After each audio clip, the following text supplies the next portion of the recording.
Hey everybody, welcome to another episode of the podcast. My name is Daniel. This is Daniel Teaches. Thank you for listening on Spotify, Apple iTunes, YouTube. You know what it is. If you enjoy what you're watching, you always press like, subscribe, notification bell, you know that good stuff. Share it with your friends. As always, I'm the psychology student bringing you the 2 cents from my lectures, my notes, my theories, and the ways that we can use it in a practical way in our everyday lives and small anecdotes that we witness every day, whether it be on the bus, with our families, and our relationships. So how does psychology play all around us? So today, folks, I want to talk a little bit about, I always say a little bit about, and then it turns like 30-minute talk, right? Let's talk about abusive relationships. Okay, this is a really good way to go into this talk. There's a buddy of mine, and we sat down not too long ago, and he said, Daniel, he goes, all the girls that I like, for whatever reason, go towards a specific kind of guy. He said, this has happened 2 or 3 times. I have a crush on a girl, right? She rejects me. Then I see her with this other guy. And I'm going, what do you see in this other guy? And he speaks badly to her. He treats her poorly. He cheats on her. And yet, she still stays with him. Right? Or he cheats on her. They break up. And then she tries to go back with him. And he had this whole idea of, like, he was saying, well, Daniel, like, look at me. I'm doing X, Y, and Z. Look at that guy. He's this, this, and this. Like, and in his mind, he couldn't conceptualize, what does she see in him? And he's comparing the other guy to himself, right? And obviously he has his own morals and he has his own ethics. So he's biased in the sense of he's going, well, I'm doing this and I'm doing this. He's not even, in school, or he's not even, doesn't have any, like, a 5-year plan, right? Things of that nature. And I sat down with him and I went, look, dude, I go, first of all, preferences are preferences, right? We're attracted to who we're attracted to, right? We don't choose attraction. Right? We don't choose whether we're attracted to the same sex, the opposite sex, people with slightly darker skin, people with glasses, blonde hair, blue. You don't choose that stuff, right? You just see someone and then, whoa, you're like, wow, that's a good looking person. There's no voluntarily, okay, I want to be attracted to you, right? So there's that big thing there. I said, secondly, dude, you got to understand that everybody has a type in a sense, whether they know it or not. Sometimes people don't consciously know it, but then if you look at their last, let's say, 3 relationships, you can see there's a commonality in all of them. Like all the guys were loud and all the guys were sporty. They were all athletic, or all the girls were quiet. All of them were really into books and reading and whatnot. So I said, dude, listen, first of all, you don't know anything about this girl, right? Secondly, she might have this type that she's pursuing, and that type isn't you. And that's okay. We got to be all right with people making decisions. And if we stand back and we use our own compass, and, well, if I was her, I would please her. But brother, you're not her. Right? You're you, right? And she's her, and I'm me, and you're you, right? Rush Hour 3, if you know, you know, right? And so the idea here was, like, my friend was he was having a really hard time conceptualizing. He was like, well, if I was in her position, I would definitely pick a guy like me. I'm like, brother, but you're not her though, right? You don't know what she wants in life. You don't know about her experiences. And if she picks that guy, that doesn't mean that he's greater than you in all aspects, or that you're greater than him. It's just she sees something in him that you, being a straight male, don't see in him, which is totally understandable. And then he goes, but Daniel, I don't understand, man. If you go with one of these guys and they treat you really poorly and he talks down to her and maybe he does 1 or 2 things that any regular person would see as a red flag, she still stays with him. I don't understand. Like, what does she see in him? Now, folks, there's a couple things that we have to understand in these situations. Sometimes what may seem like a red flag for me or for you, no disrespect to some people, are colorblind. Or some people's red flags are spray painted green, right? What happens is, if you're growing up and if all the relationships in your life are a certain way, for example, let's say it's normal in your family for your parents to fight, to throw things, for the cops to come every night, for you to threaten to put your hands on someone. Then when you grow up and that young lady's in a relationship and her boyfriend's saying, hey, shut your mouth or I'm going to put my hands on you, there's a part of her, even deep down, whether she's aware of it or not, which says, this is normal. This is how my parents communicated. This is just how couples communicate. And the mind has this immaculate way of putting a narrative on things so that we can rationalize it. And it goes, well, arguments happen all the time in relationships. Arguments are completely normal. Relationships argue all the time. So what if my boyfriend puts his hands on me every once in a while? So what? Like, It's okay. He just gets mad. And then what they do, those girls who are really far down the rabbit hole, is they rationalize it. And instead of going like, oh my God, this is a red flag, they go, I deserved it. My boyfriend deserved to put his hands on me. I was just being annoying, she says. Or, I was talking too much, she says. Or, he gave me what I deserved, she says. And whenever you hear that from a young woman, and you hear this from guys too, the majority of the time it's women, that should be a huge indicator to like, whoa, dude. Like mentally, you are so far gone that you think this is okay. I'm not saying that every girl who's in a questionable relationship means that she's had prior mental health problems. But in my experience, the majority of them, in some point in their life, either the relationship they had with their brother, their father, their mother, someone else, some other family friend, it was conveyed to them that this is okay. It's okay for your partner to threaten you with violence. It's okay for your partner to speak down to you, tell you to shut up, abuse you emotionally and physically. At some point in their life, they were in one or more than one relationship like that. So now, when her boyfriend says, keep talking, I'm going to put my hands on you, that's not a red flag for her. But for other people who have never had those relationships, the moment you can, what? He's going to put his hands on you because you're talking? Like, that's crazy, right? We can't even conceptualize it. Like you might not even believe the words that are coming out of my mouth. But if every relationship that you've been in, again, it doesn't have to be romantic. It could be just with your best friend. The way that you guys sorted conflict was to stop talking to each other, was to throw things at each other, was to say nasty things to each other, that becomes the norm for you. So all of a sudden you go into your next relationship, the first problem that happens, you leave. They don't hear from you for like 4 or 5 days. Your partner's like, what the hell? But you don't think anything different of it because you're going, this is what relationships do. And again, the mind is so freaking smart and it goes, well, everyone has arguments. It's like, my friend, there's arguments and there's the cops are being called every night. There's arguments. And then there's, they're throwing things at you. They're getting physically violent. I don't care, man or woman. You don't have any reason to put your hands on someone. But when, folks, the tough thing is, and it's not just physical violence, but when we say things verbally, we can't take them back, right? And even if you say something and then you come back 2-3 days later and I go, hey, like, I'm sorry, I was mad. It's like, you were, but it doesn't take back what you said. And it doesn't take back what you 100% believed in that moment. And that's tough, folks. That's a really tough thing to kind of hold because you can go a week, 2 weeks, a month, even a couple months thinking, man, like that was brutal, dude. Like, like sticks and stones will never hurt me, but I forgot the rest of that. But basically, words can be really damaging. Right? It's not that it's a word, it's not that it's a sound that your mouth is making, but it's the symbolism, right? It's what it means. And some of them can be gut-wrenching, man. I mean, some of them can pull the heart right out of your chest. So we got to be really careful with that. But going back to my buddy, my friend just couldn't understand. He was going, Daniel, she sees the red flag, right? No matter how much I or anyone tells her it's a red flag, she still pursues. She still pursues this relationship, right? She's being treated terribly. She's being lied to. She's being abused. She's being manipulated, but she's okay with it. And I keep talking to her and she's not understanding. And at one point, you have to decide as a friend or maybe, I don't know, maybe this is you, maybe this is someone who you know, and you sit back and you know exactly the words that are going to come out of my mouth is, look, I can sit here until the cows come home telling you, hey, that flag that you think is green is actually red. But it's not about what I think. What I think is irrelevant. It's about what you think. If your perception is that that is a green flag, we're going to walk forward despite anything that anyone says. But I love him, but he's nice. He treats me nice on Tuesdays and Thursdays when he's not beating me up. And a lot of this sounds ridiculous to a lot of people if you've never been in the experience, if you've never had friends who've gone such a thing.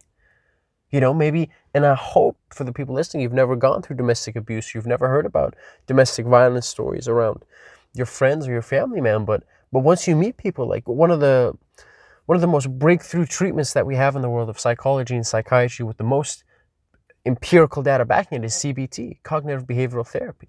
And cognitive behavioral therapy focuses on your thoughts. And it says the precursor to your thoughts is your beliefs. So for some reason, you have these beliefs that are faulty, that are not based on logic, that are incorrect, which will lead you to harm. So if a young lady is getting physically harmed and emotionally harmed by her boyfriend, her immediate belief, instead of going, this is wrong, her belief might go, I deserve this. This is the sort of treatment that a person like me deserves. I bet all relationships are like this. I don't deserve any better, right? And you get those sort of beliefs of like, this is meant for me. And then the thoughts start trickling in, right? Well, it's hard to be a girlfriend, right? I'm being a wuss if I say anything. I can't call the cops. It's not that big of a deal. I mean, the bruise is going to heal, right? So do you see how, and then especially with like telling her friends and telling her family, she's going, well, I don't want to embarrass him. Like, this dude is breaking her nose. And she's still going, well, yeah, but on Sunday night, he took me out to dinner and he was romantic and he apologized. And my nose is almost healed. And you're just sitting there and you're going like, oh my God, like this is so wrong. And it's just that belief, right? That belief of, I deserve this. And then that leads to all those thoughts of, you know, again, if he beats me up, it's whatever. He's a kind guy. He doesn't mean it. He always apologizes. The bruises heal relatively quickly, right? And that leads to the emotions of maybe guilt and sadness and being upset, maybe being angry, being frustrated. Why am I not a good enough partner? You know, maybe if he hits me, that means I should be better. That means I'm not doing my role as a partner. And for someone listening, like, again, you're going in like, it's so obvious. Right? It's so obvious what she needs to do. And the point of this talk isn't to shame people like that. It's not to look down on them. It's not to ridicule them. It's actually to do the opposite. It's to look at, man, when you're in the trenches, like when I'm not talking about this right now, emotionally free, it's a different story, right? But when it's in that girl and she's in that relationship, and as she was growing up with her father, he would maybe hit her or treat her bad or talk down to her. And now she's getting that same thing from this guy. She's going, well, this is all I know. I don't know any other way to have a relationship. Right? So why would I expect it to be a red flag for her? If that's all you know. You know what I mean? And then I'm going to come around and say, no, he shouldn't treat you like, he should treat you like this. And she goes, well, I didn't see anything wrong with it. It's not that they're dumb. It's not that they're crazy. It's just, man, some people, unfortunately, in their experiences, they haven't had the most healthiest relationships. Right? And over time, as you start to accumulate more relationships, then you can begin to compare them to one another, right? If you've never experienced what I'm talking about and all your relationships have been great, for the most part, your immediate relationships, the people who you care about mostly, the beauty of it is you go out, man, with a friend or in a date or something, and someone treats you wrong, like a girl starts talking to you badly or a guy starts talking to you bad, immediately a part of your brain goes, that's not okay. Like, we don't talk like that at home. I don't talk like that to any of my siblings. That's not okay. And immediately you go, whoa, like, no. You know, and you start backing away. But again, if you don't have that, it's like, what are you going to compare that to? Right? There's this idea. It's like, well, would you rather dance with the devil you know or the devil you don't? And you might say, well, at least the devil I know what to expect. Right? And if I was younger and I had these poor relationships, at least even though my boyfriend is behaving in this way, at least it's nostalgic to me. It reminds me of my childhood. There's a little bit of comfort in knowing I know what to expect. And then that has a whole series of problems, folks, because then people really develop. I mean, the bad thing is, like, if you go into a relationship like that and you don't have any mental health problems, the chances of developing mental health disorders increase drastically. And if for someone, Jesus, imagine you already have some mental health problems with anxiety, with depression, with trauma, and then you find yourself in a relationship like that. Oh my God. One of the cruel things of life is all these things are comorbid or comorbidity, which I mean that there are several disorders which happen at the same time, which makes it hard to diagnose which is which. And it's generally several life events which happen. So let's say, let me paint you a really terrible picture, and this is a trigger warning. Just maybe don't listen for like the next 20 seconds. Imagine there's a young girl, and at the age of 8, she gets sexually assaulted by her own father. Her father gets put away in prison, right? And it wrecks the mom emotionally because she knew about it, but she didn't say anything, right? So she's messed up. She gets taken away from the mom because the mom is hooked on drugs and hooked on alcohol, and she can't be a parent, right? So now this girl's growing up. Her whole idea of relationships has been shot because the man who was supposed to protect her harmed her. The woman who was supposed to be there to provide care for her neglected her and looked the other way. So now, what is this girl's perception of what a healthy relationship looks like? And then we're surprised when that girl ends up in a relationship with a boyfriend who beats her and is emotionally and physically abusive to her. It's like, man, that's all she knows. That's all she knows.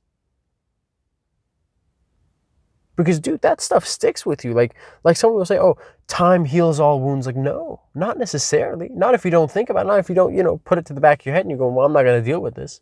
Why do you think you have people who go to the counselor at the age of 25 when they've been sexually assaulted when they were 12?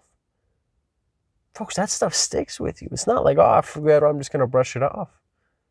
So we got to be really mindful of how people are coming up. And imagine a young girl with that sort of a childhood, and she experiences depression, trauma, anxiety, maybe suicidality, suicide ideation. Now she has this boyfriend, and now everything's exacerbated, right? When he puts his hands on her, she gets upset, and she goes, man, it must have been me. I'm not a good enough girlfriend, which makes her depressed. When he's coming off from work, she's getting anxious because she doesn't know what his mood's going to be like. She has to make sure there's beer in the fridge because or else she's going to, you know what I mean? So it's just, oh my God, like it will cripple you. It will mentally cripple you. And no matter how many times your boyfriend or your brother or your sister or anyone else, your close friends tell you, hey, this is wrong. You shouldn't be with this guy.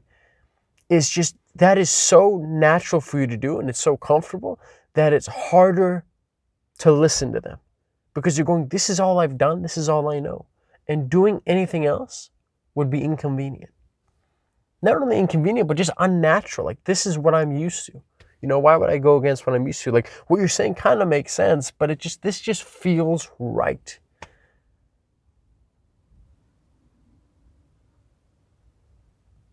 It's sad, folks. It's really sad when you see people in those sorts of things. And, and there's this kind of, the tough thing is that we've this kind of thing in our society, right? This they say, oh, girls love bad boys, right? And the idea there is, for my friends who are a big fan of the John Wick movies, the Jason Statham movies, the Liam Neeson movies, that one cold killer who goes out and does his thing, total badass, motorcycle riding, cigarette smoking, you know what it is. A lot of people look at that and they go, man, like, what do you see in him, right? And I mean, there's a lot, right? There's a lot to go, whoa, there's a lot to go, man, I'd love to be with you. I'd love to hang around you. I love to be in a relationship with you. And that's not saying that, hey, all girls who go towards relationships are nuts or have had bad family history or family experience. But there is something about this idea of, man, if you want someone who you know is a little reckless, who you know is a little aggressive, who you know is a little edgy, what does that say about you? For girls listening, well, I think he's just hot. I think he's attractive. It's like, fair enough, but you're speaking about, be careful. I didn't say physical. I didn't say, hey, what makes you want a guy with a six-pack, with long hair, with big shoulders? I pointed out personality traits, and if you're a girl listening to this, or a guy, and you're going, well, because it's hot to be reckless, it's hot to be aggressive, it's hot to be dangerous, I want you to think about why. Why is that an interesting thing for you? Do you have any other relationships where you've seen that trait, you're like, man, I want to be with that person? Is it because, and this is just my opinion, I'm hypothesizing here, and please, by all means, take a step back and think about this with me. Is there this idea of you're dangerous, you're aggressive, and you're reckless? And if I want someone to protect me, it should be someone who's a little dangerous or who's capable of being dangerous, right? It's like, imagine you go into a bar and you befriend the biggest, baddest, scariest dude in the bar because you go, if something goes down, I want you on my team. That could be one reason. Right? Another reason could be if a young girl has grown up in chaos, right? And if she's seen reckless behavior and seen aggressive behavior, she might have this idea of, man, I want to help someone. I want to fix someone. So then when she sees this young man who doesn't appear to be in the best places mentally, and he's aggressive and edgy and dangerous, she goes, let me fix him, right? I know what chaos is like. Maybe she's seen it up close and she goes, let me be a good person and let me help this kid out. Let me make him smile. And then when she starts dating him and she sees that he starts feeling better, she feels good about herself, right? And that's one of the reasons that you hear girls say, man, like they're fixers, right? They like being with someone. They like making them better. They like working on them. That could be another option. Here's the problem that girls have to watch out with if they're in this kind of fixer mentality. First off, if you're looking at someone and if you say, hey, like, I want to fix you, personally speaking, I would find that extremely disrespectful. I would. Because I'm going, you're implying that I'm broken and that I need fixing. What the hell, dude? Right? And then, they say like, no, like I want to make you better. Folks, it is my opinion. You can disagree with this. You could only improve your life, improve your habits, improve all facets of whatever you're doing if you want to. I don't care if you're the greatest psychiatrist the world has ever seen. If your client, if your patient doesn't want to get better, he's not getting better. So the problem with these girls who are sometimes stubborn is, I'm going to fix him. Then she gets cheated on. And what appears to be a red flag for everyone is going like, yo, Cindy, you knew that this guy has cheated in every previous relationship that he's been in. Why did you think it was going to be any different? Well, because I'm different. And then a lot of us who are friends of Cindy, we just kind of look back and after once, twice saying, hey, like, I don't think that's a good idea. You go, okay, I trust you. You're over 18, you're a consenting adult. You go do whatever you think is right. And then when she comes back sad and crying and going, oh, he was abusive and he cheated on me and this and that, I'm going, of course he did. I'd be surprised if he didn't. I'd be surprised if the guy who cheated in his last 5 relationships came out and said, I'm not going to cheat anymore. Cindy has changed me. That doesn't mean people don't change. That doesn't mean people can't change their behavior. And that doesn't mean when a guy gets into a relationship, it doesn't alter his personality a little. But it's, in my opinion, it is 100% on the individual to change. I can't force you to do anything. There's that old saying, you can bring a horse to the river, but you can't force it to drink water. You can be in a relationship with someone, but you can't force them to change. You can't force an unkind person to become kind. You can't force a hot-headed person to become calm. They have to want to. They have to actively want to and work with you. Otherwise, this idea of like, I'm going to fix you, it's like, I don't know. I don't believe in it. If the other guy, because here's the problem, right? If you go up and you go, well, why are you dating him? Well, because I want to fix him. I'd love to sit down with him and be like, dude, do you think you're broken? Because the young lady that you're with thinks that you are broken. Like, how does that make you feel? It doesn't mean that some people, look, everyone has their faults, everyone has their flaws, but I just thought that was such a weird way to look at it, right? But I know what they mean. When they say, hey, I want to fix you, they don't mean you're broken. They want to support people. They want to assist people. They've maybe in their life seen someone who's been down and what some support and assistance has done for them and how much better it's made someone's life. So they're going, let me be that support system for you. Which is dope, which is just a beautiful angelic act. You want to do something great for someone else, which is amazing. My only hope is that, and girls and guys do this, but I've majority of the time heard it with girls, that if you do ever go into a relationship, quote unquote, trying to fix someone with a quote unquote bad boy, or you've had past mental health issues, just be extremely self-aware of what you're signing up for. And be aware of what your friends say. Ask for their opinions. And whether you want to follow their opinions or not, it's 100% up to you. That would be my advice. I'd be like, before you go into anything, just ask a few people. Ask your parents, hey, what do you think about this guy? Ask your friends, hey, what do you think about this guy? Right? But if everyone says no and you go for it, there's nothing wrong with that. But when it doesn't work out, let's be optimistic. If it doesn't work out, you know what your friends and family are going to say. Personally, folks, if you are a friend, if you're a family member of someone who's in that, don't hit them with the I told you so, because they know. Don't hit them with the you should have listened to me, you're an idiot, right? Because they know. When someone realizes that they've made a mistake, you don't want to kick them when they're down, right? You don't want to shame them. You don't want to make fun of them. That's not the opportunity to put yourself on a pedestal and look down on them. But you do the opposite. You sit down and you go, hey, look, it happens. You're an adult. You made a decision. You suffer the consequences. Welcome to life. Me as a friend, it was my obligation. It was my duty to be honest with you when you asked for my opinion. If you ask for my opinion, I look in your eyes and I lie to spare your feelings, what kind of a friend am I? If I'm a true friend and you come to me and you say, Daniel, I need your opinion, what do you think? It is my duty to tell you what I truly think, unfiltered and honest. I'm going to tell you what a stranger won't tell you. But once I've told you my opinion and you choose not to follow it, that's completely okay. But now I'm not responsible anymore. I'm going to sleep well at night going, I did my part. Whatever happens to you, whatever consequences come your way, that's not on me. You're a consenting adult. You made your own decision.